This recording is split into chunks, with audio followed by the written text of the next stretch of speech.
término ejecución presupuestaria. Ejecución presupuestaria. Ejecución presupuestaria. Tal porcentaje de ejecución presupuestaria.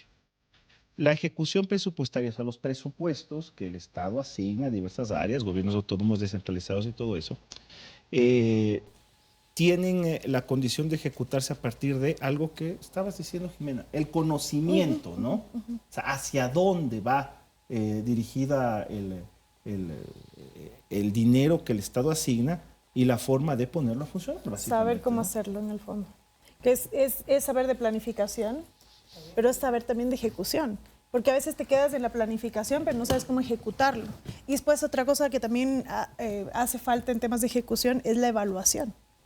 O sea, la calidad de la ejecución, dices tú. Exacto. Evaluar, o sea, el cumplimiento, pero también la calidad de esa ejecución. Exacto, evaluar cuál es el resultado de esa ejecución que apliqué, digamos, del porcentaje que ya he hecho.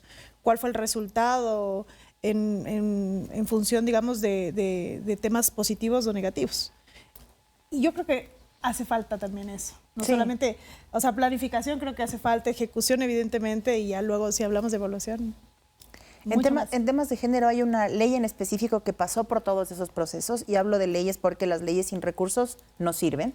La ley para erradicar la violencia de género se aprueba en el 2018, en un momento muy convulso en términos políticos, con una disputa del proyecto político, digamos... Te corrijo, 2017. Es más, 25 de noviembre del 2017. ¿Y por qué la fecha tan precisa? Porque ese día fue el día de la conmemoración. Porque es una biblioteca, además, de la Asamblea Nacional. De la violencia de género. Y porque, además, el ofrecimiento del presidente Moreno, cuando entrega el proyecto de ley a la Asamblea con Rosana Alvarado, que era la ministra de Justicia, todavía no habían eliminado el Ministerio de Justicia. Entonces vino Pepe Serrano, que era presidente de la Asamblea, y ofreció que el 25 de noviembre, que fue un sábado, aprobamos, le hicieron sesionar el sábado para cumplir. O sea, pero fue en 2017. Como una fuente testimonial. Y la realidad es que venía de un trabajo previo de un grupo parlamentario, porque finalmente el Parlamento no tiene una comisión especializada en temas de género, pero sí existe un grupo parlamentario que no hace las veces de comisión, pero que confluye en diferentes sectores para que exista. En todo caso, esta ley ha pasado por una evaluación y un seguimiento de la evaluación. La evaluación previo a la muerte cruzada, un seguimiento posterior, y el resultado final es falta de recursos. ¿Cómo le exiges al municipio de Zamora Chinchipe que establezca política pública en materia de género si no logra ni siquiera recuperar los recursos que le provienen del impuesto al valor agregado? Ahora, ¿cómo presionar, si cabe el término, por cierto, cómo presionar, cómo obligar a que la ejecución presupuestaria esté de acuerdo a las necesidades del área? ¿Hay manera de hacerlo? Es que la política económica, dolorosamente, a los últimos años está supeditada al Fondo Monetario Internacional. Y allí, aunque exija todo el mundo, hay unas condiciones que el país se ha comprometido a cumplir para que el riesgo país siga teniendo los estándares que tiene ahora. Es decir, dejamos de hablar, por ejemplo, de indicadores como el índice de Gini, que te establece recortes de las desigualdades sostenidos al mediano plazo para el riesgo país. Y el riesgo país es tu récord crediticio. ¿Cómo te evalúa tu imagen crediticia los multilaterales que te prestan dinero? Y no es que los multilaterales per se están mal, porque existen otros como, por ejemplo, los que tienen relación directa con los gobiernos municipales o prefecturas, la CAF. Te dice, bueno, presénteme un proyecto que sea sostenible con el medio ambiente, que tenga una serie de cosas allí, y no es necesariamente reembolsable en la misma materia o en las mismas condiciones que otros.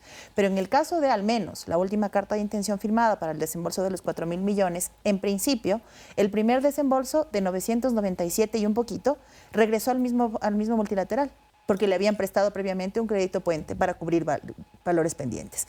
Entonces, se puede exigir, por supuesto, pero siempre teniendo claro que habrá parámetros que están supeditados a las condiciones económicas del Fondo Monetario.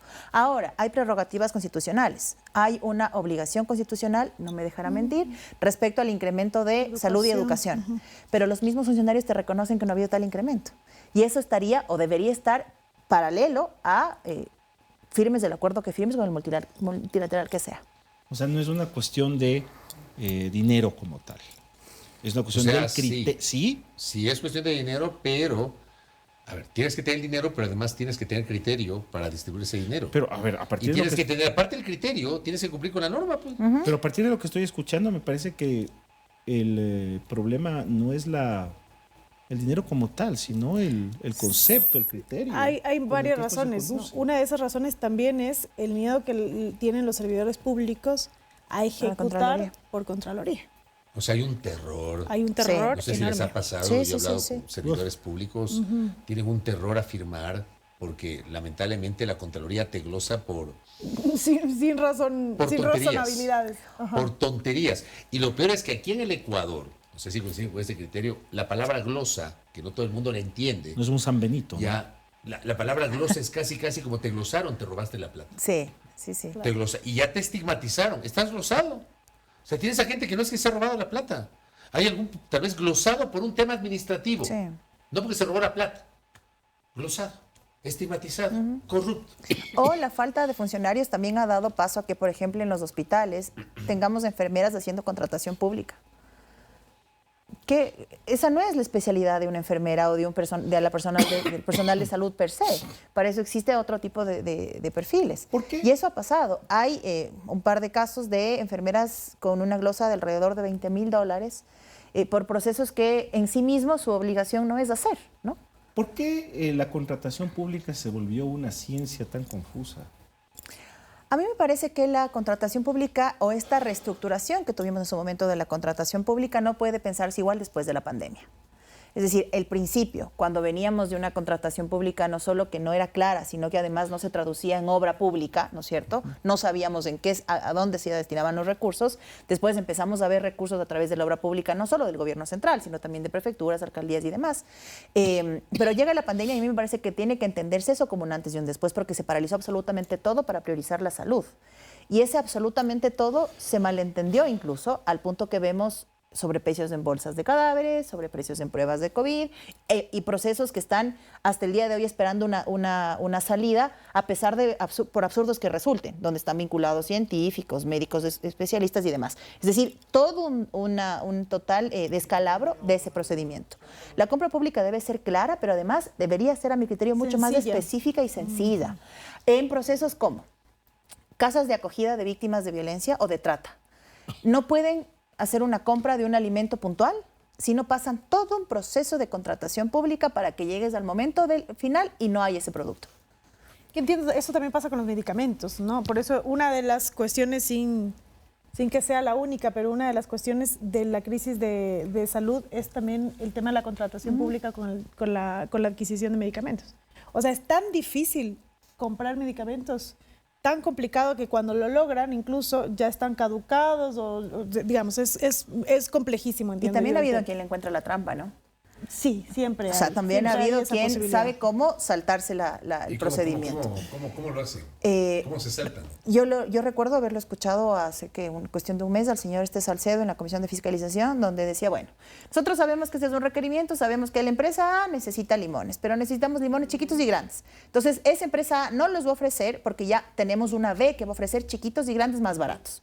Es decir, saltada la norma por completo, con alguien que además te anticipa y te dice, verás que vamos a necesitar 2 tipos de limones y no 3. Entonces, si ofreces 3 te va a caer y si ofreces 1 se va a caer para que tú no te caigas. Y ese alguien que reveló esto sabe, ¿no? No, pues estamos hablando del gurú de la contratación Claro, pública en el país. O sea, al nivel del absurdo que una persona que está procesada y detenida te estaba diciendo públicamente cómo es que funciona ahora la contratación pública. Mira que yo tuve un roce con la contratación pública. Porque medios públicos... ¿Sido funcionario público tú? No escucha. Escucha. A mí me contrató Diario El Telégrafo para proveer de columnas. Yo pensé que era listo, o sea, factura y ya está. Tú estabas con el chip del sector privado. Entonces, cuando ya contrato y todo eso, que es normal, ¿no? Me llaman del departamento administrativo y que me inscriben en el CERCOP como proveedor del Estado, que el Estado iba a generar la necesidad de la colaboración. Fue un dolor de cabeza esa vaina. Fue un dolor de cabeza. Además, todos los papeles que tienes que juntar. Exactamente, todos los requisitos. Claro. O sea, para mandar 3 párrafos mal garrabateados ahí. Tuve que hacer un procedimiento de inscripción que, te juro, o sea, una cosa muy complicada. Que uno entiende. Me parece que si está en juego el dinero del Estado, hay que cumplir, ¿no? Hay que cumplir con requisitos, hay que estar de acuerdo a las normativas. Pero la pandemia, es cierto, ha influido bastante. Y sobre todo yo creo que era la digitalización, todo lo que está en línea, todo lo que está en la nube, debería facilitar este tipo de situaciones y no alejar al funcionario de cumplir con su trabajo, porque finalmente un funcionario que no ejecuta presupuesto es un funcionario que no cumple con su trabajo. Sí. Y a mí me pasó alguna experiencia parecida con el tema de el presupuesto de campañas electorales. Mi familia desde el 2020, cuando viene todo el tema del feriado bancario, mi papá pierde el empleo, economista. Desde el 2000, 2000, perdón. Llega, él trabajaba en la banca, economista, cierra el banco, acompañó el proceso de cierre del banco y hasta ahí quedó todo, ¿no? Entonces, ¿qué hacemos para sostener la casa? Implementó un periódico en el Cantón Mejía. Para hacerles corto el cuento, llega el tiempo electoral y el CNE, cuando empieza a asignar publicidad directamente, pide que los medios locales, sobre todo en las seccionales, aquellas prefecturas, alcaldes, juntas parroquiales, se registren para que puedan ser proveedores del proceso de comunicación. En efecto, se logra y todo un tema. El cobro demoró 2 años. Para un cuarto de página o media página en un periódico impreso de $450. O sea, yo sé que son dineros públicos y aquí hay que cuidar absolutamente todo, pero llegaba un tiempo donde los papeles ya no servían, tenías que volverlos a presentar, otra vez el periódico impreso, otra vez todo el papeleo, encontrarle al encargado de comunicación del medio local y del encargado de comunicación del partido local que ya no estaba ahí, que ya se fue, no sabías dónde está, para que te vuelva a firmar otra vez. Y era un proceso no solo, digamos, complejo para medios pequeños, porque los medios grandes en todo caso tienen una estructura y una envergadura para enfrentar esto, pero un medio local que funciona de manera familiar, un medio chiquito que es del papá y es heredado por el hijo, y en 2 personas recae todo este papeleo, te entiendo que es un proceso y estoy hablando de la comunicación, pero en el caso mucho más grande, me preocupa además que esta idea de volver a centralizar se aleje de las dinámicas locales. Esta idea de volver a centralizar la compra de los medicamentos, la compra de todos los insumos médicos y demás. Hace unos días veía cómo les preguntaban en zonas de Quinindé, por ejemplo, si tienen un medicamento específico, porque cuando hay lluvias o demás se requiere un medicamento específico por la picadura de serpientes. No hay. Y vas a esperar que eso se compre desde Quito para que llegue a Quinindé. ¿De qué manera? No, pues. O sea, modernización, descentralización, que son conceptos que son tan básicos, ¿no? Y que no terminan siendo aplicados y que no terminan funcionando, ¿no? Claro, pero, a ver, yo estoy de acuerdo con lo que se ha planteado en el sentido de que para mí es un retroceso el volver a la centralización. Pero claro, ¿qué haces frente a lo que pasó durante la pandemia? Que hasta ahora se siente. Esta manera tan alegre de manejar los presupuestos en los hospitales, en algunos hospitales, no en todos. Y tienes ahí un grupo de vivos, hermano, que se beneficiaron de actos de corrupción, ¿no? ¿Cuál es el funcionamiento? Creo que está atado necesariamente al comportamiento. Ahora, ¿no? Te digo otra cosa, y seguramente van a coincidir Jimena y Cela. La plataforma del CERCOP, para este momento, con todos estos adelantos tecnológicos que tienes, es completamente caduca. Sí. Ese creo que es la óptica actual, ¿no? O sea, la óptica actual es facilitar a partir de la eliminación de procedimientos, porque la eliminación de procedimientos va al lado del acceso tecnológico, del acceso... Claro, y eso tiene que ver con la transformación digital, el uso de inteligencia artificial, incluso para estos temas.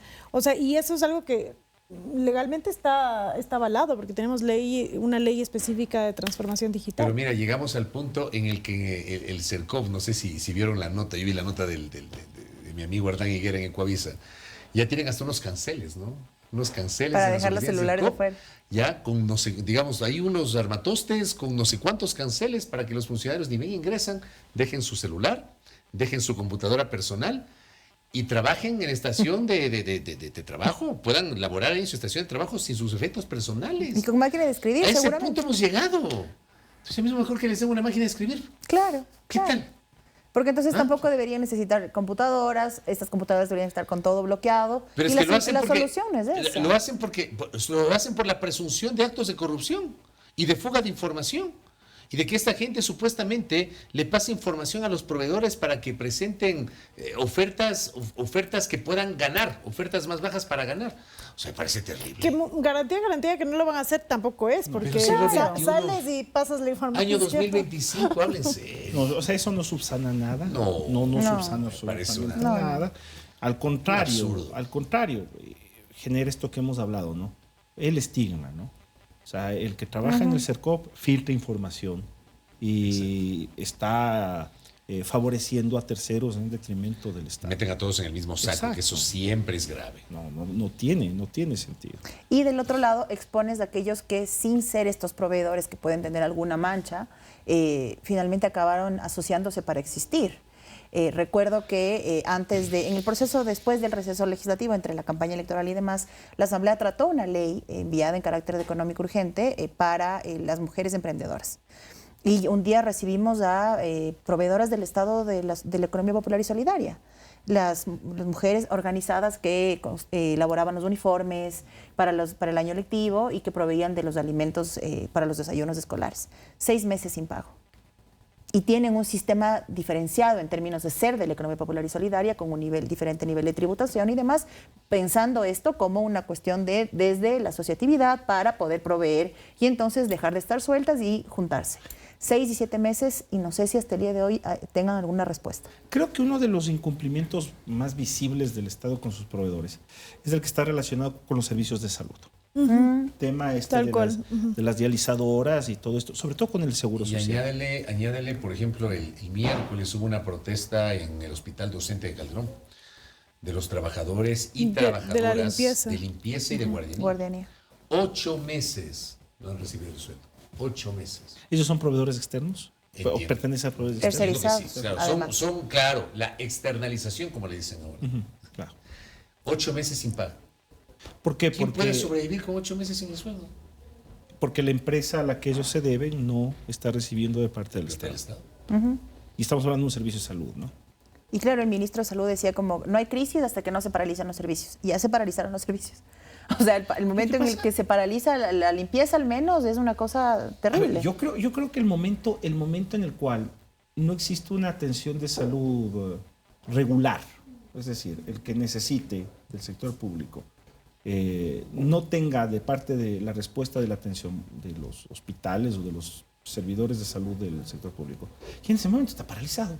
O sea, no es necesario poner un letrero de huelga y decir está parado. No, está paralizado. O sea, porque hay determinados servicios, ¿no?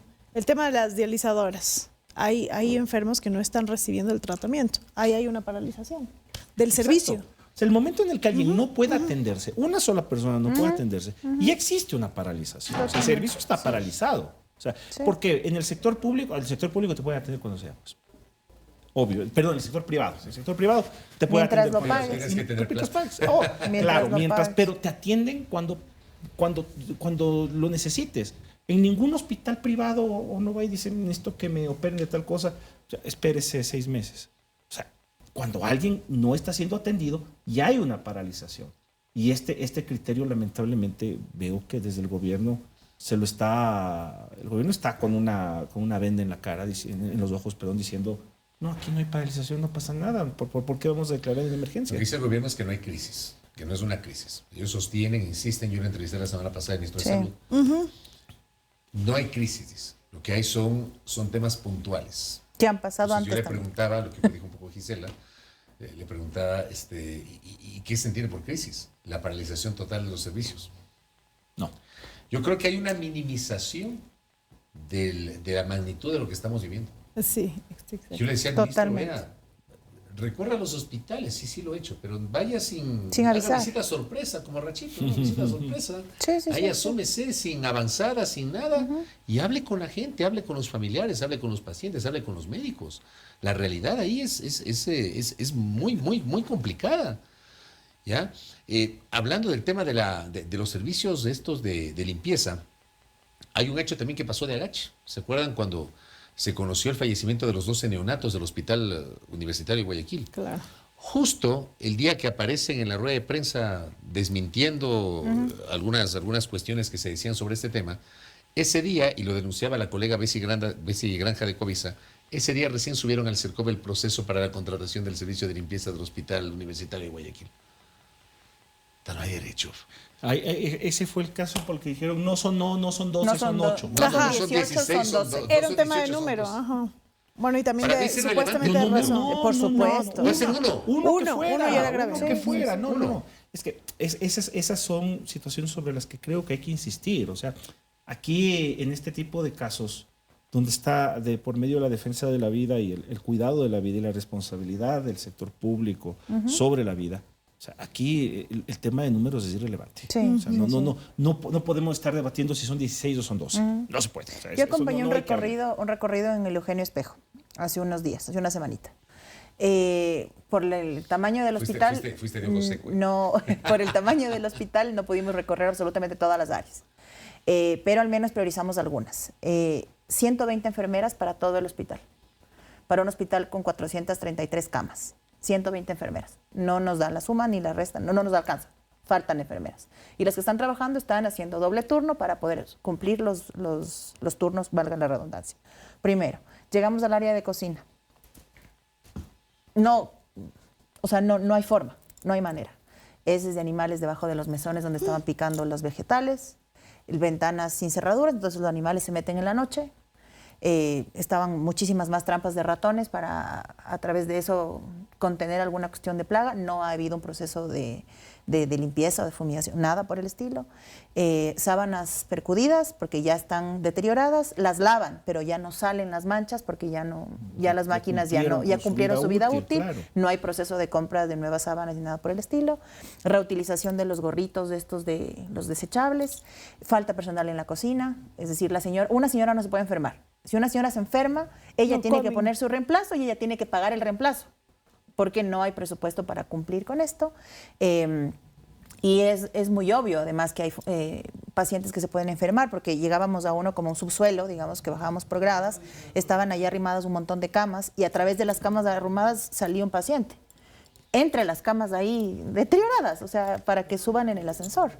En emergencia era una señora ya grande, tenía puesto su suero y estaba colgado en un gancho, de esos ganchitos que uno pone para colgar alguna llave, alguna cosa. En ese gancho estaba colgado el suero y la señora en la silla de espera con su suero a la vena. O sea, esa era la condición de un hospital que antes atendía, y que ahora ya no es solo Pichincha, ¿no? Es un hospital de derivación nacional, donde además... especialidades, ¿no? Donde además... ¿Es el más grande del país o no, el Eugenio Espejo? Al menos por la cantidad de camas, creo que es el más podría grande del país en términos incluso de que es un hospital de especialidades. Pues. Sí, las zonas de aislamiento ya no guardaban las condiciones adecuadas para hacer el aislamiento. O sea, una serie de cosas que ya no fue una cuestión únicamente de me contó alguien se quejó. No, entré y pude ver que eso estaba pasando de esa manera. Entonces, y nos pasó un caso caminando a la asamblea, está al frente del Eugenio Espejo, yo ahora soy colaborador en la asamblea, nos cruzó una señora, lloraba porque su hijo iba 3 meses y pico, necesitaba un cambio de válvula, se contagió de una bacteria hospitalaria, entonces estaba aislado pero sin los medicamentos adecuados. Finalmente le acabaron interviniendo al muchacho la semana pasada, pero estuvo allí desde abril. A ver, a lo que... Esta es una visión muy particular mía. Nosotros estamos viviendo una privatización de hecho de la salud. Sí. ¿Por qué? Y bajo una óptica y bajo una perspectiva muy perversa. ¿Quién puede atenderse correcta y adecuadamente? Es aquel que puede acceder a los servicios privados y o seguros. O sea, quien puede pagar un seguro de salud o sin tener un seguro de salud, se puede tener una clínica privada, es la única persona que tiene garantizada la atención de salud del país. Y eso es una privatización de facto. O sea, la salud está privatizada de facto en el Ecuador. Pero, si bien es cierto, esto puede atender un proceso de deterioro que va en consonancia con la crisis del país, eso se puede entender. Pero lo que se percibe de parte del Estado, lo que se percibe de parte del poder, es que no existe una preocupación mínima en el sentido de revertir esta situación, ni siquiera con esta declaratoria de crisis, que incluso puede ser hasta testimonial nada más, o sea, pero ni siquiera ese afán testimonial de reconocer la crisis del sector existe. O sea, no hay crisis, ¿por qué? Porque esto ya pasaba antes. Esas son las explicaciones que se están dando más o menos, ¿no? O porque no es tan crítico como ustedes creen. Son esas las explicaciones que se están dando. A mí me suenan a eso, la verdad. Sí. Entonces, ¿cómo poder negar que existe un proceso de deterioro? Yo no sé si incluso estoy autoinducido para que esto esté sucediendo, para terminar favoreciendo a los prestadores privados que evidentemente terminan siendo los receptores de quienes merecen y necesitan la atención y quienes tendrán que hacer un esfuerzo por encima de sus posibilidades para poder atenderse, algo que les tendría que resultar gratuita porque es una obligación del Estado prestar ese servicio. Evidentemente que es así.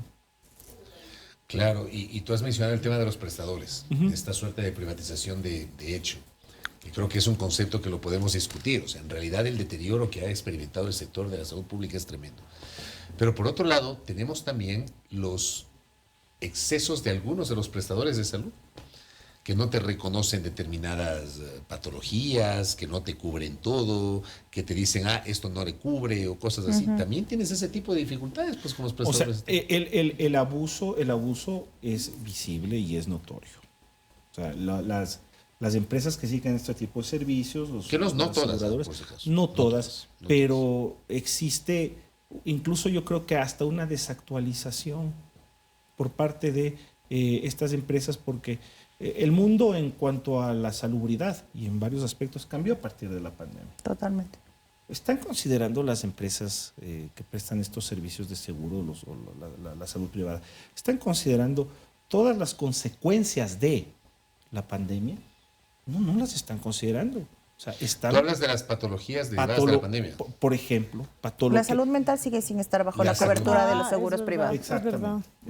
Eso es importantísimo. No te cubre ninguno. No te cubre ninguno. Y mira que hay países donde incluso hasta es considerada una discapacidad. O sea, tú te tratas o te diagnostican depresión.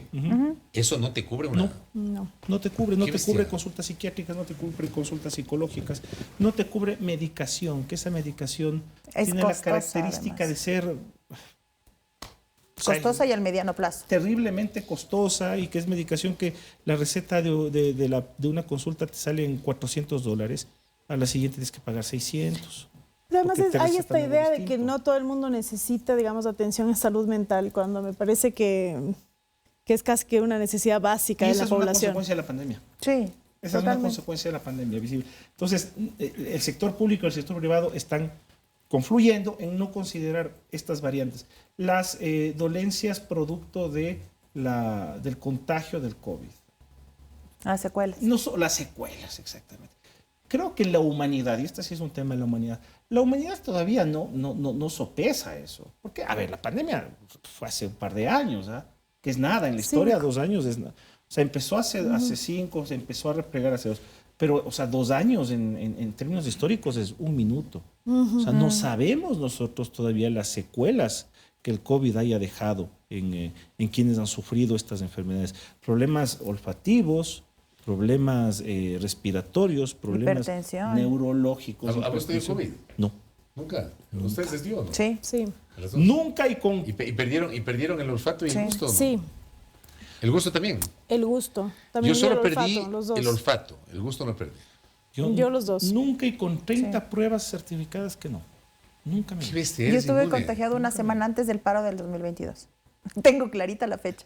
Una semana antes del paro del 2022. ¿Saben cuándo me contagio? ¿Cuándo me sale el diagnóstico a mí? Pues 10 de febrero del 2021. Era bravo todavía.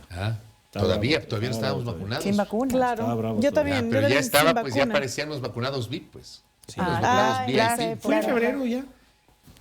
Sí, me parece. Sí, porque fue antes de que Moreno salga. Ya había pasado la primera vuelta electoral. Entonces, los finalistas eran Lasso y Arauz. 10 de marzo, porque ya había pasado la primera vuelta. Finalistas Lasso y Arauz. Entonces la AME me invita a moderar un foro de Lasso con Arauz. Entonces de 9 a 11 de la mañana era con el señor Lasso y de 11 a 1 de la tarde con el señor Arauz. Yo ya me sentía mal. Yo estaba con mascarilla todo el tiempo, ya me sentía mal. Entonces cumplí, bla, bla, bla, bla, bla. Me voy al laboratorio que me costó $80 la prueba, que en ese tiempo te costaba eso. $80. Y a las 10 de la noche me llega el resultado positivo. No sabía cómo decir en mi casa que tenía COVID. Claro. Era dificilísimo. 15 días confinado. Sí, 15 días confinado en el cuarto de mi hijo.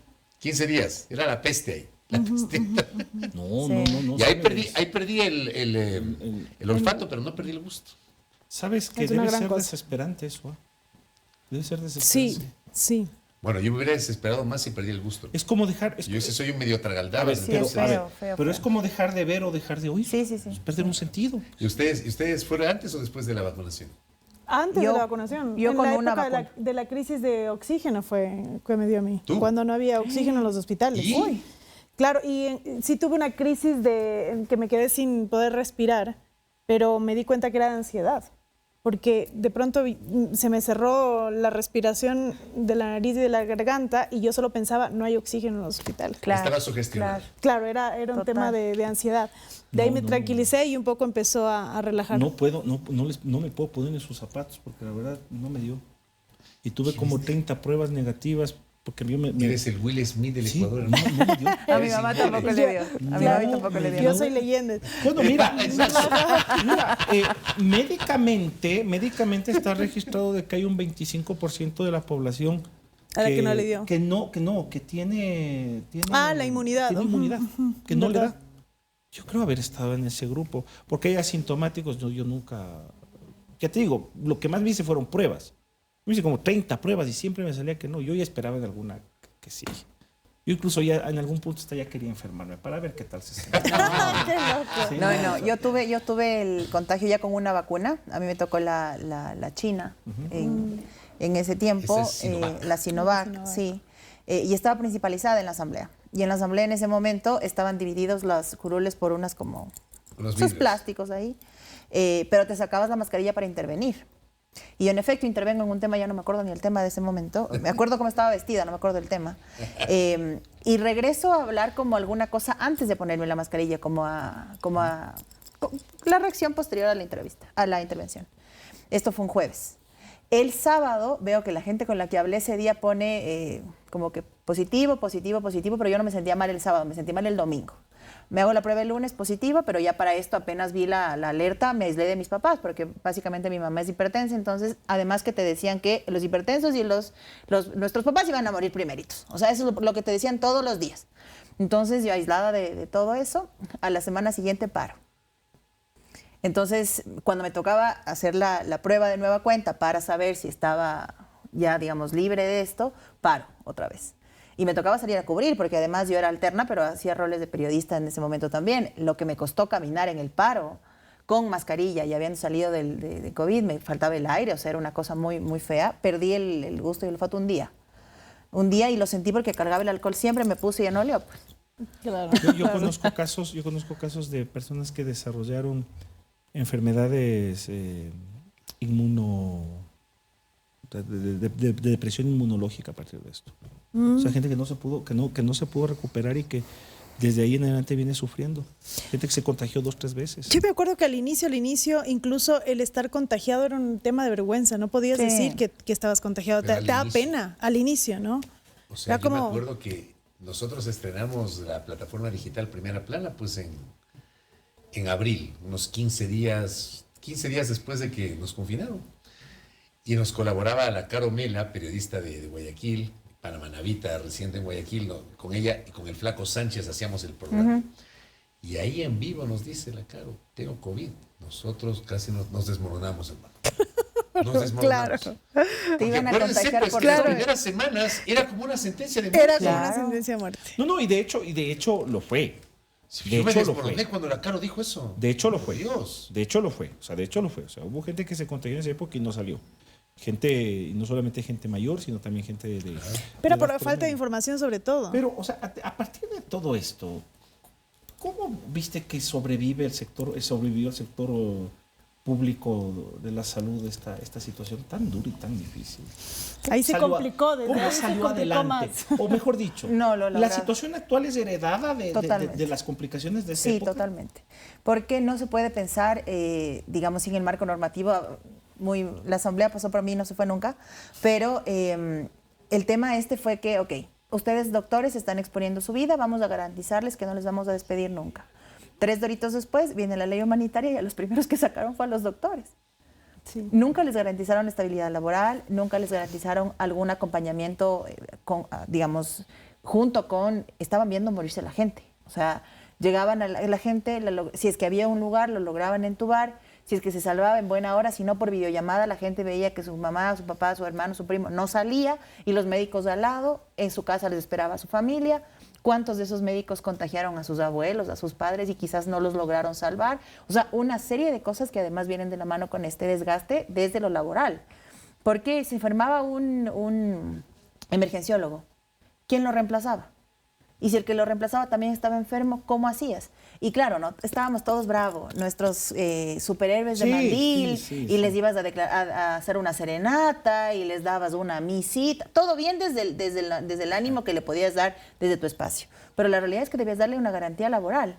Y hay muchos de ellos que no volvieron más a ser... aún siendo necesarios. Aún siendo indispensables. O sea, en ese momento nos dimos cuenta que eran muchísimo más indispensables tener camilleros, emergenciólogos, personas que manejen las ambulancias y que estén bien de su salud, que tengan un chequeo, un seguimiento permanente, además que tengan estabilidad laboral, pero no les garantizaste nada. O sea, sí podemos... Hasta les ofrecieron nombramientos, me acuerdo, a los médicos en ese momento. Nunca les cumplieron con los nombramientos. Y al día de hoy... Estaba en una ley eso. Claro. Y luego lo declararon inconstitucional. Y al día de hoy tenemos incluso los nombramientos provisionales a riesgo de que tampoco se respeten.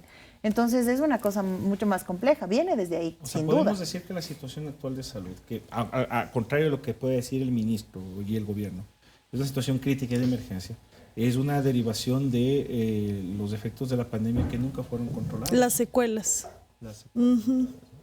Y el trato VIP desde la vacunación. Claro. Porque los primeros a los que les debían vacunar era al personal de salud. Pero sin embargo no era el personal de salud el que estaba siendo vacunado en primera instancia. Algunos personajes públicos. Algunos cercanos del gobierno de turno. Personajes públicos. Mediáticos. ¿No te ofrecían algunos periodistas? No, pues a mí me detestaban en ese gobierno. Y si me hubieran ofrecido, te juro que no hubiera aceptado. Es más, cuando me tocó a mí, yo me tomé la foto y esa sí la publiqué en todas mis redes. Yo sí esperé y hice la fila. Y me tocó la de Sinovac también, me parece, en el Benalcázar, hermano. Yo sí hice la fila. Yo hice turismo vacunatorio. También habían los que viajaban, claro. Oye, yo también en el exterior me vacuné en la segunda o tercera, creo que fue. Yo hice turismo vacunatorio porque yo sí tenía los boletos comprados. Pues que tú eres un hombre tú eres un viajero. Eres un errante. Ya viajar para vacunarse, ¿qué más da? Yo creo que te decía antes de empezar el programa. El hombre es, además que visita esos sitios exóticos, ¿no? Esos destinos exóticos. ¿Sabes dónde me vacuné? ¿Dónde? En el estadio de los Bulls en Chicago. Ahí me vacuné. Ante la estatua de Michael Jordan. Y también tiene la foto. ¿Te tomaste la foto? No. A ver, esto es que la época, ¿no? Yo sentí escrúpulos morales de vacunarme antes de mis padres. Entonces yo sentía esa aprensión, ¿no? Claro. Entonces, luego de hablar con ellos, es que me dijeron, pues no hay problema, anda nomás. Entonces, en el mes de marzo, inicios del mes de marzo del 2021, estaba investigando dónde era más fácil. Y era en Chicago. Y no tuve ningún problema, la verdad. Pero en Nueva York también era fácil. Eso fue después.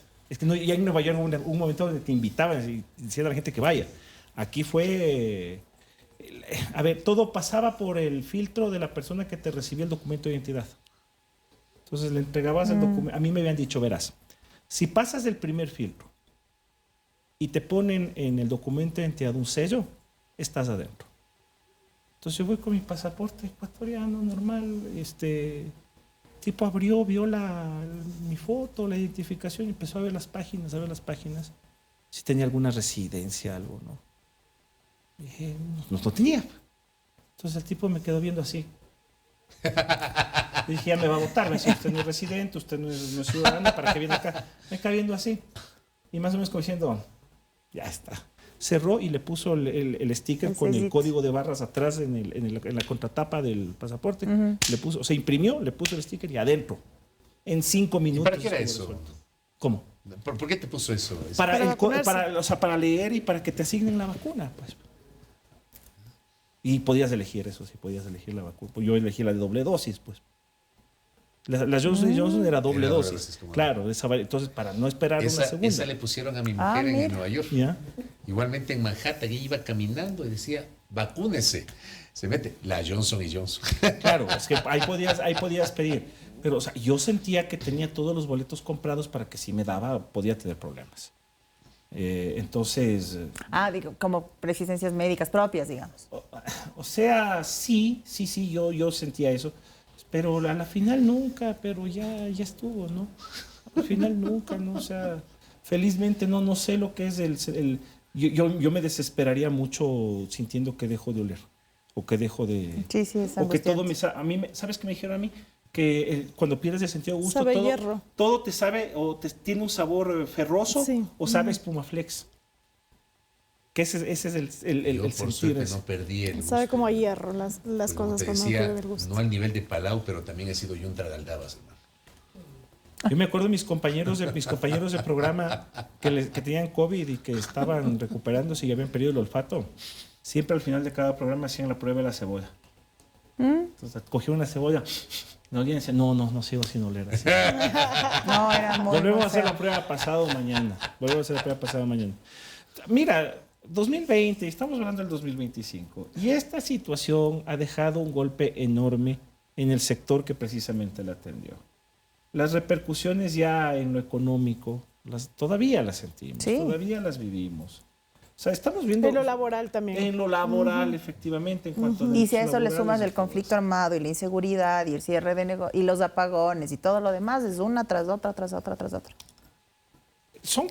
Estamos viviendo una etapa que la historia reseñará como probablemente la de mayores contingencias y mayores desgracias continuas una tras otra, ¿no? ¿Sabes qué? En lo educativo, la educación sufrió y sufre un montón todavía las consecuencias de la pandemia. Por el tema de Porque presencialidad. muchos estudiaron a nivel, digamos, virtual cuestiones para las que necesitas el tema físico, ¿no? Los más chiquititos, por ejemplo, Los más ¿cómo tú le pequeñitos enseñas a también, un guagua de exacto. 4 o 5 años? ¿Cómo le enseñas de forma virtual? No, y además no solamente es el tema académico.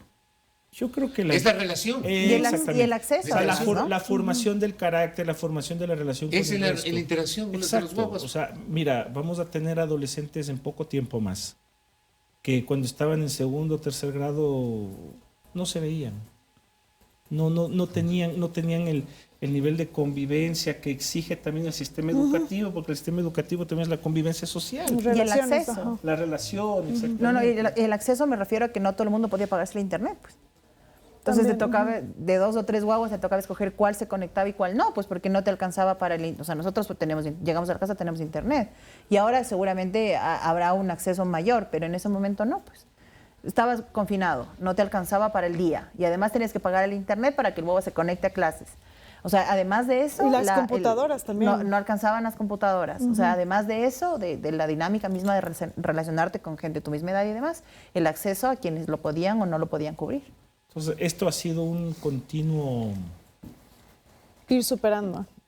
No, es que no lo hemos superado. Pero irlo superando de a poco. Tu guagua, el primero, ¿qué edad tenía en la pandemia? En Él 2020. estaba recién en la primera, en el maternal, digamos, en la primera. Él se perdió todo eso. Cuando ya retomamos, ya llegó como 2 años después, digamos, a clases, ¿no? Pero ¿cómo sobrellevó? ¿Cómo le ayudaste a sobrellevar eso? Era complicadísimo porque, por ejemplo, que yo me siente frente a una computadora a escuchar una clase, lo logro, ¿no? Pero un niño en ese momento él tenía 4 años. 4 años sentarlo a escuchar a la profesora era imposible, pues, era imposible. No. Entonces sí, fue muy complejo, muy complejo. Entonces se cubrían con actividades. Pero claro, yo también reconozco que también hubieron cosas que mejoraron. No solamente mejoró el tema del internet, mejoró también la democratización de la educación, porque ahora todos los programas programas educativos ofrecen temas híbridos. Entonces, con eso permites que gente que está en el oriente se pueda hacer una maestría o pueda entrar a una universidad. O sea, tuvo sus bemoles, negativos y positivos. Pero en cuanto a la situación del país, vemos que esta situación sigue marcando y nos termina todavía llevando un rumbo en el cual no podemos deshacernos de los problemas y los inconvenientes que generó esa etapa. Sí. Eso está totalmente claro, ¿no? Eso está totalmente claro. Y es doloroso darse cuenta porque hay otros lugares donde evidentemente la situación fue sobrellevada de otra manera y que se embarcaron de nuevo, ¿no? O sea, volvieron a lo que estaban viviendo hasta antes de febrero o marzo del 2020. No paralizaron en su totalidad. Nosotros no. No, nosotros no. Nosotros no, nosotros... Y si a eso le sumas, o sea, la situación política Claro. que se ha venido complicando, que es parte, o sea, nosotros con pandemia o sin pandemia tenemos una situación política compleja, sí. eso sí. Desde 1830. Pero no, evidentemente había que ponerle un alto a ese nivel de complicación y natural, enfrentar el desafío de país de otra forma, y no, o sea, todo siguió siendo igual. Oye, pero si ni siquiera la pandemia nos unificó como sociedad. Un Que ratito. se decía eso, ¿no? Fue una cosa de un ratito. Vamos a salir mejor. No. No. La Más bien confronta- se profundizó el egoísmo, el individualismo, claro, o sea, La violencia porque intrafamiliar. el problema era, Exacto. si tú tenías y me contagiabas, el problema eras tú. Cuando a la final debía ser entendido como una cosa de ida y vuelta. Yo me cuido, te ayudo, no sé, a tantos adultos mayores que estaban solos, que no tenían quien les acompañe, o sea, una serie de cosas que podían haberse entendido en clave de colectivo, sin perder los recaudos del distanciamiento y demás. Por el contrario, profundizaron sálvese quien pueda. Y en efecto fue sálvese quien pueda. Y mira, hay estas cifras de retomar el crecimiento, porque todo el mundo evidentemente sufrió un retroceso, índices de crecimiento económico, todo esto, ¿no? Pues acá también queda a la vista de que la situación no se ha logrado recuperar, de ninguna manera. Entonces, mira, y si a eso le sumamos estas tesis y estas políticas actuales, que son las que mandan, que son las que gobiernan, donde se prescinde de la prioridad social, del goce y de la garantía de los derechos, pues nos estamos enfrentando sin duda alguna a una época bastante más complicada de la que podíamos haber enfrentado sin el hueco de la pandemia, ¿no? El problema adicional es, digamos, va un poco de la mano de que lo hemos hablado, me parece, en algunas ocasiones. Yo siento que estamos en un punto, como en un punto muerto, en el cual no encontramos un elemento aglutinador, un elemento de unidad. Ni el bolón nos unificó. Ese es un tema sensible para Stewart. Mi pana casi lo revienta por eso, pero ni el bolón. Casi no. Te reventaron. Me reventaron. Te reventaron. Y vuélvanlo a hacer cuando quieran, ¿no? Vuélvanlo a hacer cuando Le quieran. Pero sí, reventaron. no hay un tema que unifique, Pero ni la el verdad, balón. nada. No, en serio, ni ese tipo de cosas, ni la selección. La selección que fue en algún momento un elemento, tú que manejas más los deportes que yo, pero en su momento fue un elemento aglutinador. O sea, a ver, La primera clasificación al Mundial fue una cosa, pero maravillosa. Y que fue en medio de un momento social bastante delicado también. Claro. ¿Verdad? Tan delicado como fue este. posterior a la dolarización, 2002. O sea, en cosa de un año posterior a esa crisis, llegó... Pero la eliminatoria empieza en el año 99. 2000, perdón. Marzo del 2000. Y termina 2001. Termina noviembre del 2001. 2001. El 7 de O sea, noviembre. mira, el 2000, inicios Era del un 2000... tiempo migración. Exacto, en inicios del 2000 la situación estaba muy fuerte todavía. Muy heavy, claro. Muy fuerte. Muy heavy.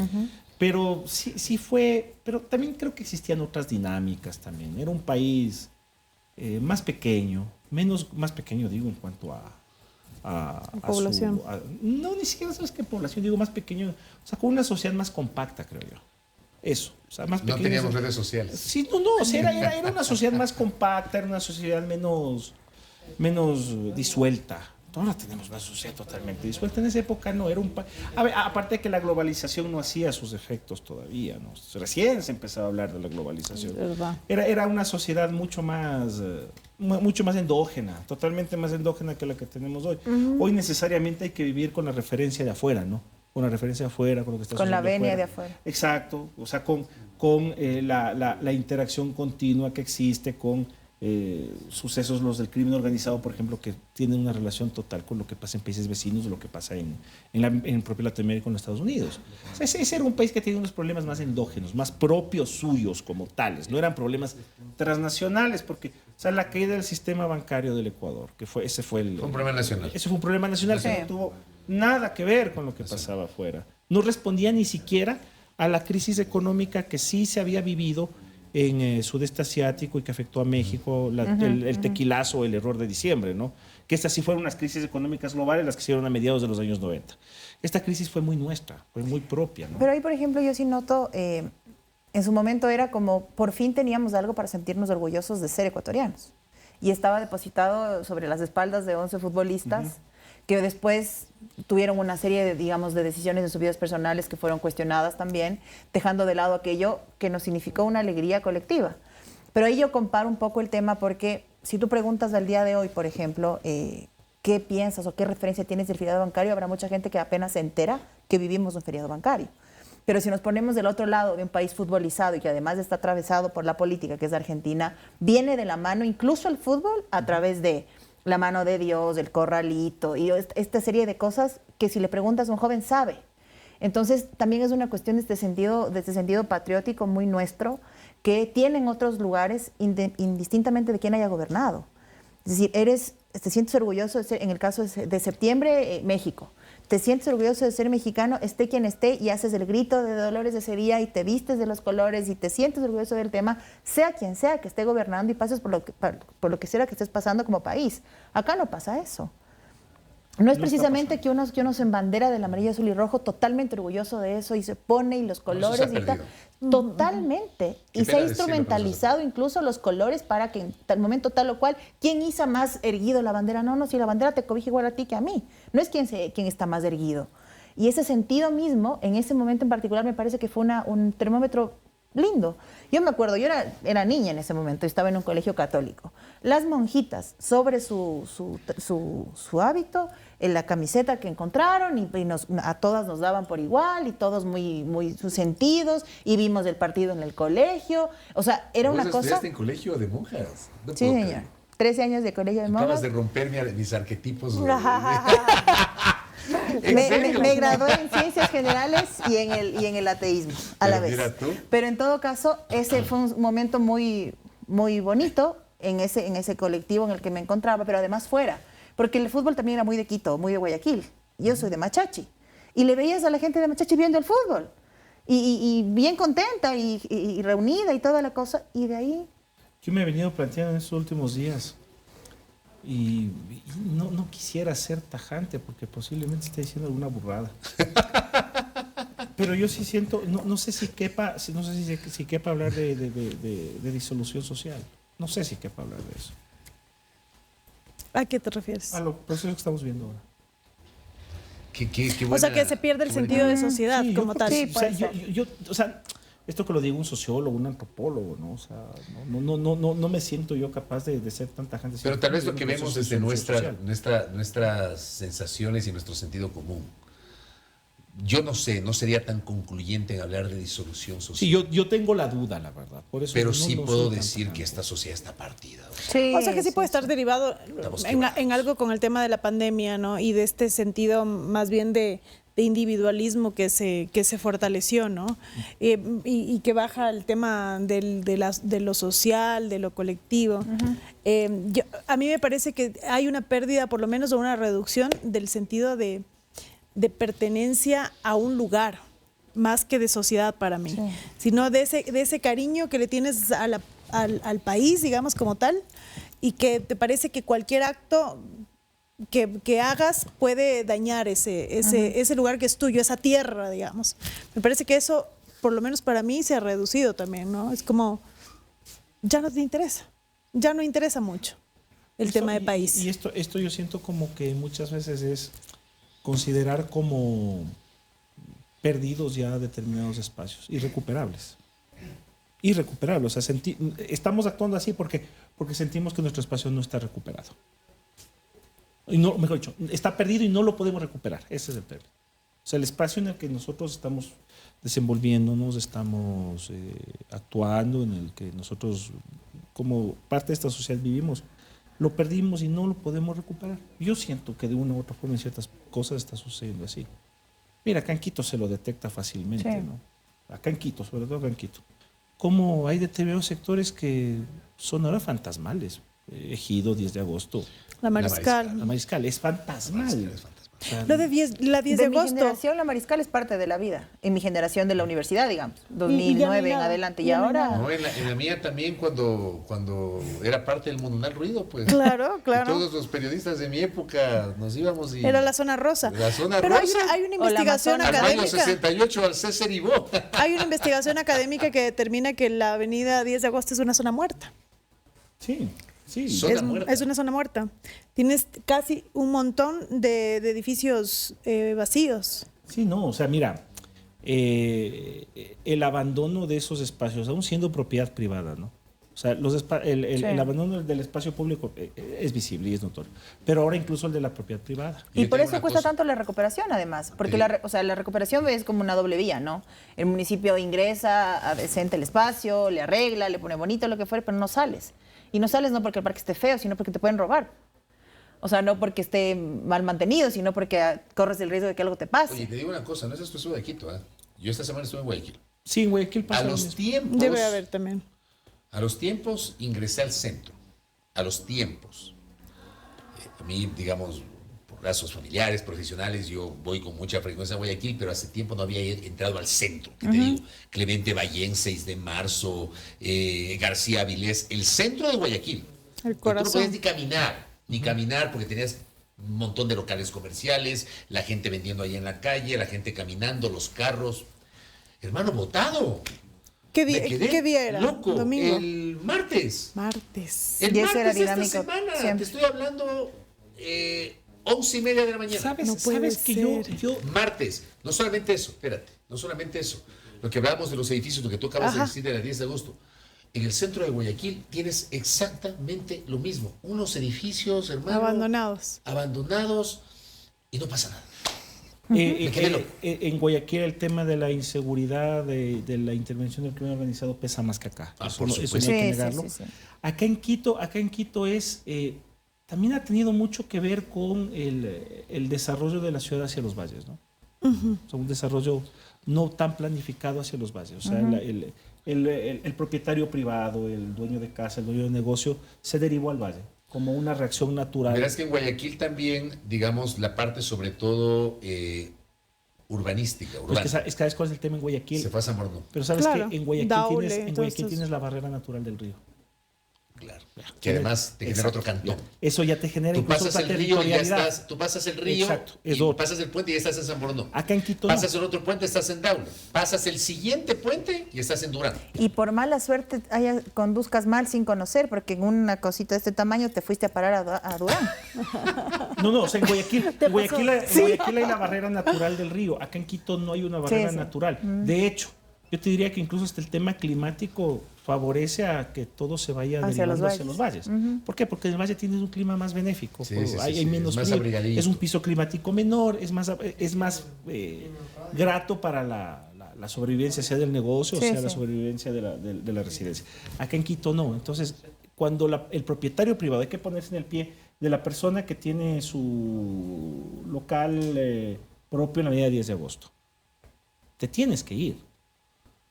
Tienes que renunciar a tu propiedad, la tienes que cerrar. O sales antes. Exacto. Las oficinas de la Asamblea que están en ese sector, están en el sector del Puente del Huambra, donde antes era el Ministerio de Las Economía, denominadas favelas. las denominadas favelas.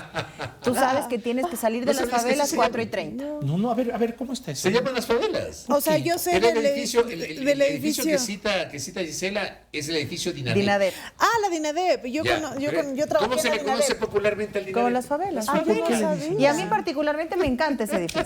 ¿por Al qué frente dicen tienes así? el centro Porque comercial, a mí no me y tú gusta. A ver, tienes Luego todo. del incendio del Congreso, cuando el Congreso funcionó hasta el 5 de marzo del año 2003 que se incendió, en el edificio del Congreso Nacional ahí mismo eran las oficinas. En todo ese edificio estaban ahí los diputados y las comisiones y todo. Entonces las divisiones eran chiquititas y tenías ahí como... Por eso se quema rápido el edificio. ¿Ya? Que era una distribución completamente antitécnica. Cuando reconstruyen el edificio de la Asamblea, que ahora se llama Asamblea Nacional, el Palacio Legislativo, en el diseño ya eliminan las oficinas de los legisladores, no Y tienes solo están las oficinas ahí. comisiones. Y en la planificación del Corcho Cordero, en el plan original, estaba prevista la construcción de 2 torres en este complejo El famoso legislativo. complejo legislativo. Ya, por eso tumbaron el edificio de la Corte Suprema de Justicia de la Piedrahíta 6 de diciembre, que ayer era la Corte Suprema de Justicia. Estaba previsto ahí levantar 2 torres, pero no hubo plata. Entonces, claro, alquilaron unos edificios. El Aquarius de la Alameda y el Dinadep. Exacto, el Alameda que queda por el Banco Central, el Aquarius que queda al lado de donde era el Ministerio de Trabajo y el Dinadep. Y les dicen las favelas porque están en la Es el más periferia. distante. Es el más distante, como que está en la periferia. No, yo trabajé en el Dinadep. En las favelas. Yo trabajé ahí y sí que es un edificio triste. Frío, Sí, es sí, frío. sí, sí. A mí me Casi no encanta hay el Dinadep. gente. O sea, primero es como que estás lejos del mundano, el ruido del palacio como tal. En el palacio pasa de todo siempre. O no pasa nada o pasa de todo. Y cuando no pasa nada hay un fantasma. Ah, sí, ya. O sea, eso es lo que dicen, ¿no? Ya debatimos eso la vez pasada. No me vengan con esas cosas. Sí. O sea, te digo, o sea, cuando hablamos del fantasma. siempre pasa algo. Sí, con- hablamos del fantasma. Fue con el Gonzalo Muñoz, Fer. Creo que No, fue. no fue Creo que fue como... con- yo sabía del fantasmita en el piso 1 de la presidencia. Sí, sabía. Sí, No, desde que llegué. Y yo te voy a repetir lo que dije, ¿sabes? No, a mí no Si me consta, creen- no he visto nada. Si no, creen que hay fenómenos paranormales, Se te van yo a lo que sí les atravesar en aseguro es que cualquier en la lado. asamblea hay fenómenos subnormales. Eso sí. Y que honestamente en este punto y en anteriores les tengo más susto a los vivos. O sea, A los sí, subnormales, en realidad. Totalmente. Yo como soy un escéptico de lo paranormal, a mí me vienen a hablar de fantasmas, yo no, ya afuera, no. Mira, yo creo que... No, pero volviendo al tema, por ejemplo, quienes vamos cuando estamos en DINADEP, porque habitualmente estamos en DINADEP cuando no hay sesión de pleno, ¿no? Sabemos que 4:30 de la tarde tenemos que irnos. Un poco más Claro. después ya es más complicado. Ya, salvo haya un festejo de un campeonato en la pileta de la central, eso está desbordado. O salvo sean como fiestas de Quito porque sales de la central. Cuando está en vacaciones la central es más vacío todavía. Tenía que meter No a hay- la liga, ¿no? No hay nada. De la central. Sí, evidentemente. Pero sabes que 4:30 tienes que salir. Y ¿no? porque O sea, la escolta policial se va, yo recuerdo. y que en algún ahora, momento sí. afortunadamente, hay escolta.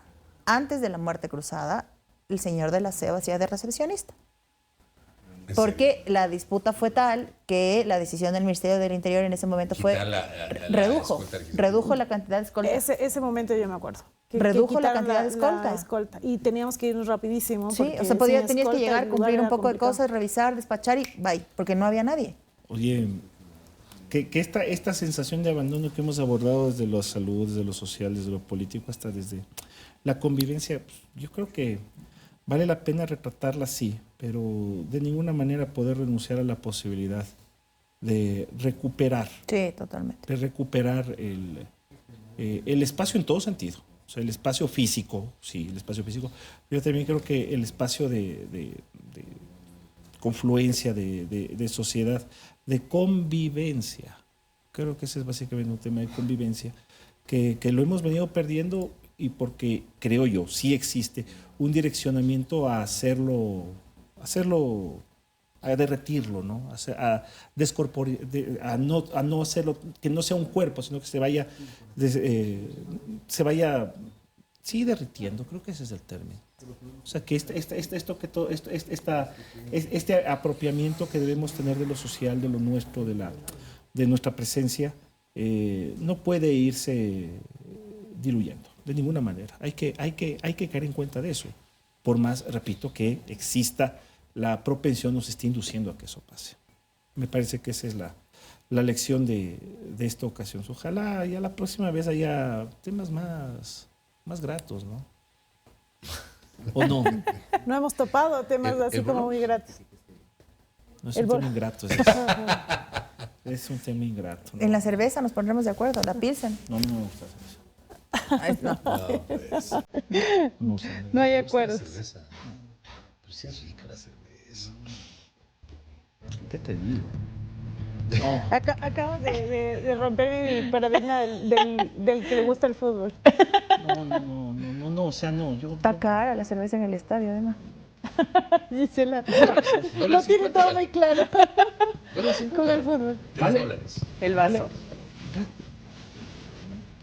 Bueno, si les gusta, pues consúmanla.